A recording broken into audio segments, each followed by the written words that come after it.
Hey everyone, it's Liz Jones with the Jones Realty Group, and I'm here today with Jessica Munoz, and she's with Voices for Children in our local area. And I had sat down with a colleague of hers, and I learned of the nonprofit organization, and I was truly touched.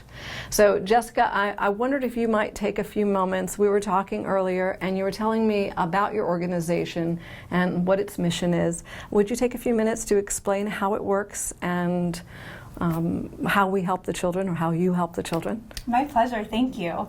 Voices for Children is the court-appointed special advocate, or CASA program for Riverside County. And that means that we're the only nonprofit organization with the unique privilege and responsibility of recruiting, training, and supporting very special volunteers who are appointed by juvenile court judges to advocate for children in foster care. And certainly children in foster care have wonderful professionals in their lives.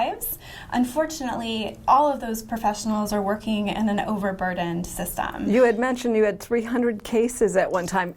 Jessica's also an attorney, and you were overburdened working in the LA system with 300 cases trying to represent? I did as an attorney in another county, so not our county. Because of the nature of the work, there's just a lot of children and families who need help, and so there's a lot of wonderful, dedicated people who are trying to offer that help. But it's really difficult to provide that one-on-one attention. And so where our CASA volunteers are truly unique within the child welfare system is they are singularly focused on one child or one sibling group at a time. And so from the child's perspective, the benefit truly is having that caring, consistent adult presence, right. Someone to rely on regardless of the other instability that might be in their life.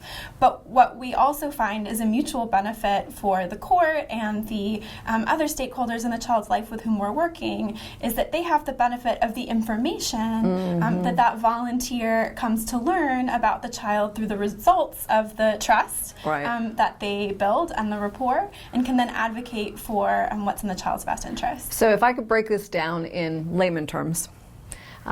So essentially, I got on your website and I saw, and there was one testimonial there from a young woman by the name of Rosie. And Rosie was part of a large family that went into the foster system. Mom and dad had been tied up in drugs, and by a young age of 9, unfortunately, she was now in the foster system. Her sisters and brothers all were distributed to different homes. And in a period of, I think she said 8 years, 9 years before she was matured out of the system, she had been in 23 homes. Now, I can only imagine with the state official and the attorney having 300 cases in their hands, what ends up happening is that you see her for a blink of an eye. She's in front of the court. They're making a decision, take them out of a home, keep them in the home, or some other caretaking, because she's pretty much a ward of the state at this point, I would assume, if I have the right term.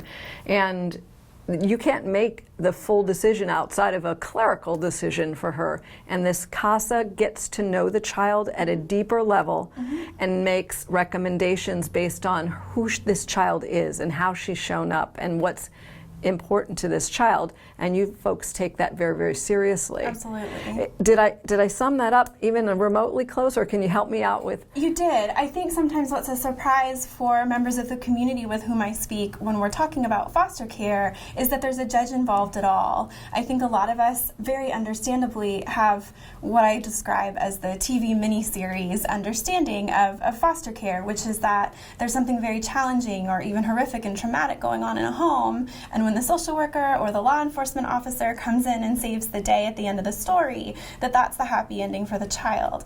But what we know is that's really the beginning of a very lengthy process. An entire legal proceeding is initiated at that point, and a lot of very important decisions have to be made about what will happen to the child and the family in the future. And so the CASA's role truly is to understand as much as they possibly can about the child through that supportive relationship, and then to share that information with the court, who's empowered to make those decisions, and the other professionals who come alongside the family as well. That's amazing. And how long has the organization been in existence? So Voices for Children has been in existence since 1980. Wow. We've been the CASA program in San Diego County since that time, and we're so proud to have started serving Riverside County as its CASA program in 2015. That's wonderful. Well, I imagine as any nonprofit, there are some great needs.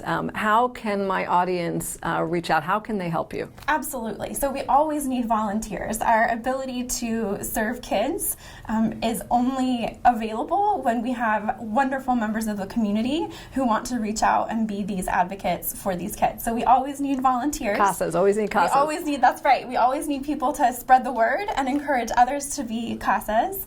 And we always need people to invest in our work. We're a nonprofit organization, and we raise all of the funds necessary to really extensively train, as well as provide in-depth professional guidance to our volunteers at every step of the way. And that takes resources, so we need people to invest in our work too. So if they wanted to donate or they wanted to become a CASA and apply for that, because I'm sure it's a screened process, where would they go? Is there a website that they go to? Absolutely. So our website is speakupnow.org, and members of the community can learn more about volunteering as well as giving at our website. Wonderful. And is there any contact if they wanted to call in and find out some more information? Is there a phone number or a main number that they should call, or should they just go to the website? Anyone's welcome to call us at 951-472-9301, and we look forward to speaking with you. Jessica, thank you so very much. I appreciate having you today, and this is a valuable information, and I hope that I've touched a few lives here that could really use some help. I'm Liz Jones with the Jones Realty Group, and until the next time.